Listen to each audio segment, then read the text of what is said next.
so, Lynette, how would you, we'll do it together. Okay. And you guys can coach us, right? If we want to begin to define ourselves as heroines in an erotica, right? What were the times where you remember were your sexiest self? I think I really associate it with that power when I was attracting people. So when people would notice me, or, if I'm being very literal, when my tits were out, or those kind of things, right? When those are the things that are going to, what I assumed would attract men. So that's kind of when I felt my most powerful, which would then lead me to feel the most confident in my body. Yes. Right? So when you were able to so your character begins with an acceptance and a knowing of where she's sexy. Mm-hmm. So it could be, I could see the whole erotica beginning as I'm preparing for the date and I'm looking at myself in the mirror, but I'm not doing the exercise of how do I accept? It's like, yeah, girl, wait till he sees it from this angle. I might even bend over and say, can you see that? What does that look like? I could see myself wanting to build that into my story but I'm wondering, for me personally, I'm used to somebody looking at me, and so I really struggle with how to identify my voice, because my performance of sexiness comes from society and what I think I'm supposed to do to look sexy. Yeah. How do I break through that? Yeah, I remember when I started Savage Desire. So when I started Savage Desires, which is my company, I started Savage Desires selling dildos. Okay. Right? Did you have how-tos? And to say all of that and the reason why I started it is because that's the only thing that could make me have an orgasm. I didn't know orgasm out of having a vibrator. Exactly, a vibrator. But to say all of that is to say because society said, because I'm selling vibrators, this is how I'm supposed to dress. The tits out, being sexy, wearing all of these things, right? That's how I would sell a vibrator, or I would attract, all right? Yeah. Or I would attract a man. Mm-hmm. But then I start getting into my head that people are judging me because I'm selling vibrators anyways, and that probably I sleep with everybody that has a dick, right? But as the work comes around, my most sexiest is dressing like this. And I find in that, because of how I start feeling about myself, and this is how I'm showing up, and just having clothes on my body is like one of the biggest turn on for me, because now who am I empowering? I'm the most person that's empowering me, and I am attracting even more qualified, more men this way, because, and it's not, our clothes doesn't hold that. High value situation? We're not talking about high value. Okay. I'm not even talking about high value, man. I'm just saying, our clothes is not what defined us. What shows up more is what we're talking about earlier, is confidence. Yeah. And how you're representing yourself, how you're showing up. Because at one point, society said, Donna Savage, you're selling sex toys, show some tits, wear a short skirt, wear 6 inches heel. But then I had to overcome that, because that was not me. This is society. Society's telling me this is how I have to show up. Yeah, well, society tells me that too, but I love me wearing some heels, and I like when it's cocked up to the side. I like when it looks like that. Nothing wrong with that. I do have I get why he likes it, because I see it and I'm like, that looks good. And there's nothing wrong. And I'm not saying anything. Oh, please, girl, I wear my 6-inch heels on my chair. Oh, hell yes. I see. I know. This is one of my shortest heels. But to say all of that is to say that it's not our clothes. It's the confidence. It's the confidence. Feel, yeah. It's the confidence that you come with. Because me and you could go somewhere, LA, and we're in the same thing, but you're coming in more confident, the smile, the way you look. It's just your friggin' presence. And then remember, we're in the same thing, but then I'm coming in your slush and like, who? It's a vibration. It's a vibration. I remember when I was younger, I had a girlfriend. She's huge. And my sister and I were dancing, and the guy, she was here, my sister and I were here. We're smaller. Because she had this confidence in her eyes, and she's just staring at the guys, and she's just staring at him. The guy literally came, it's just a side, boom. Okay, boom. Nah, when she said the whole making eye contact, I was telling him the story about this one fluffy girl that I met at a club, and it was the same thing, She had her friend there, and there was the cliche, typical good-looking woman, but the way she looked at me, I'm like, Yeah, you gonna do me right. Yeah, you gonna do me right. Yeah, push it aside. Yeah. Confidence. Mr. Laishif, what do we do with this idea that we are writing this character with confidence, who accepts who she is? How do we then, what do we do next? Now after that, basically the situation that you want to find yourself in. Okay? So if you want to, most of the time, when you create a character like that, I suggest role play. Role play. You know, I remember watching this movie with Denzel Washington at the time. Yes. Him and Sanaa Lathan. He's a chief of police. She called the police saying that someone broke into her house. He comes in. Oh, yes. And he asked her, "Oh, so what did he look like?" She said, "He kind of looked like you." He was like, "Oh, so he was good looking." She's like, "No, not really." But you know, they play along. They played and then together. he asked her, "What did he do?" And she said, "Oh, he grabbed me by the neck and he just puts his hand on her neck, and then you know it goes on, and now it gets into the sexual aspect of it."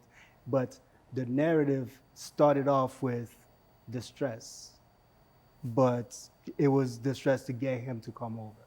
You know. Yes. So how do you get to come? How do you get to be introduced into the scene? In whether it's in the bedroom, at the bar, in the car, wherever you want the action to take place. Lynette, I see you daydreaming over there. Going back to a past life. Why does it have to be past life?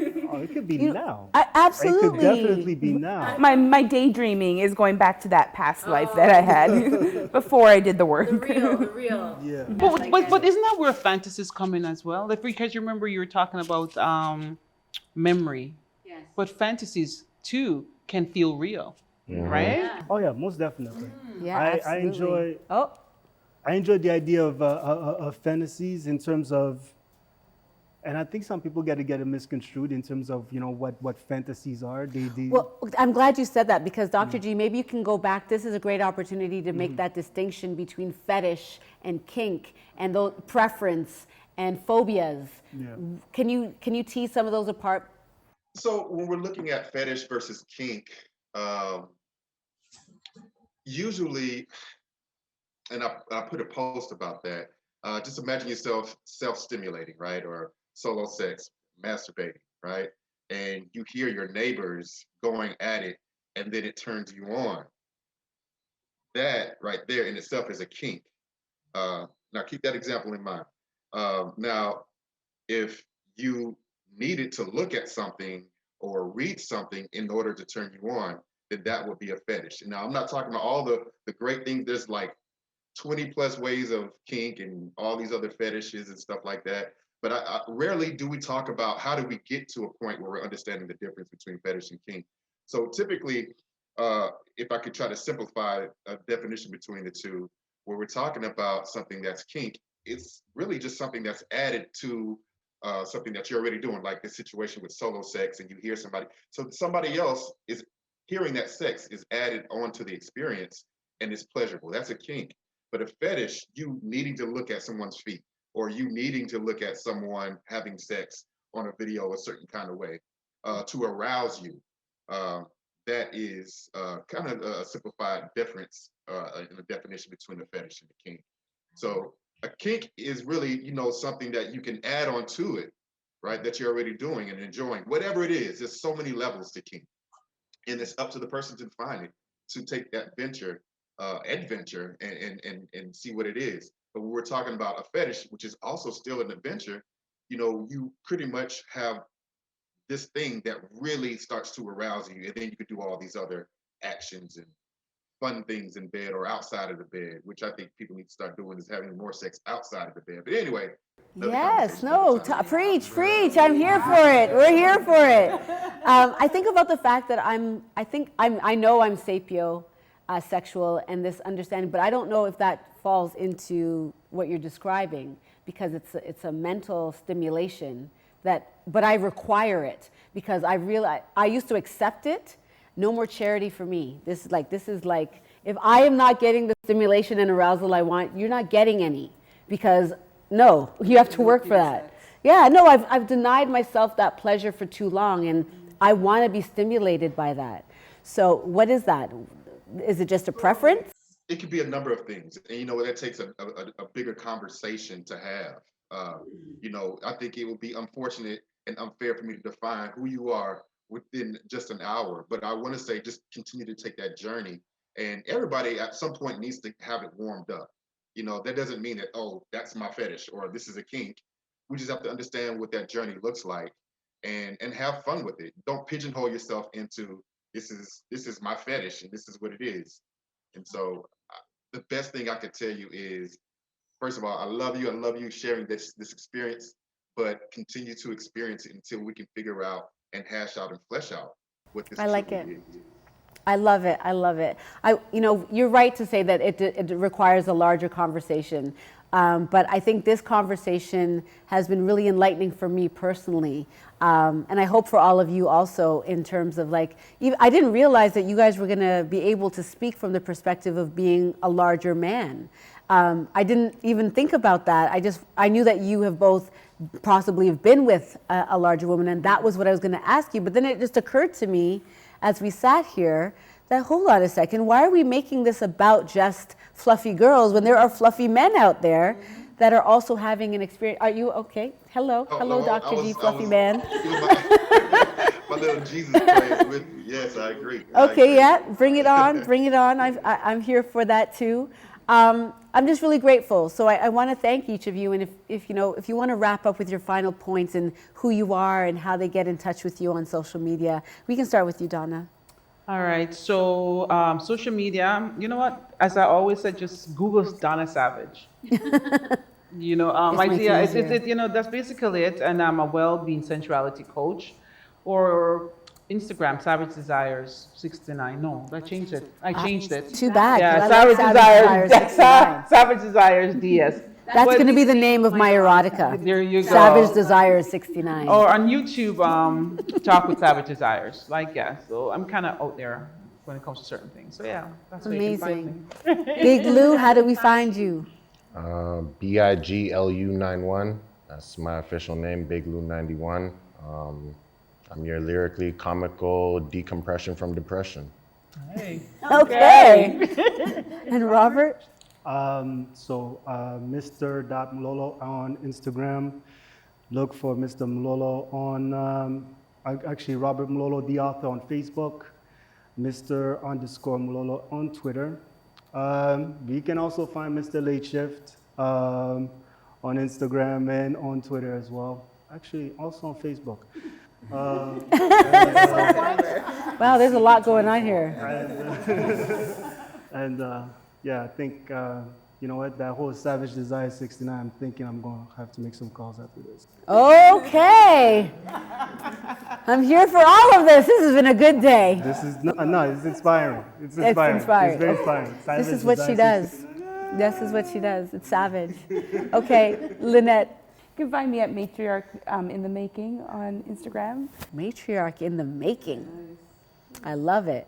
Okay, and Dr. G, how do we find you? Yes, thank you for asking. At my website, www.kayatoday.com. That's CAYA today.com. My Instagram handle is Boris_Chestnut or Come As You Are 2020. Also on Facebook, Boris Chestnut, and you can also find me at Kaya on Facebook, or my sex event site is Compassion. You can find that on Facebook, and on IG is Compassion 1981. Amazing. Do you have any last thoughts? Although I think you did a really good job of what you said earlier, but is there any last thoughts? I really like to focus on the fluffy size with women, but also want to introduce the idea of the dad bod situation. We are, it used to be the uncomfortable guys that didn't work out. But if you look at like Savage Fenty and Rihanna, she's had guys that are models and dad bods with confidence now. So, with women, there are also men that are out there that, are trying to flaunt it in sexy ways instead of hiding it under a shirt now. So there is a little bit of confidence from the male's perspective as well. Yeah, it would be nice to see how men flip it. We're pretty lucky as women. We can find a lot of ways to feel sexy and beautiful. So let's think of some things for the fluffy men of the world. I hope we've all learned something about the world of the fluffy plus size woman and man. If you want to reach us, DM us on Instagram at FEVA TV.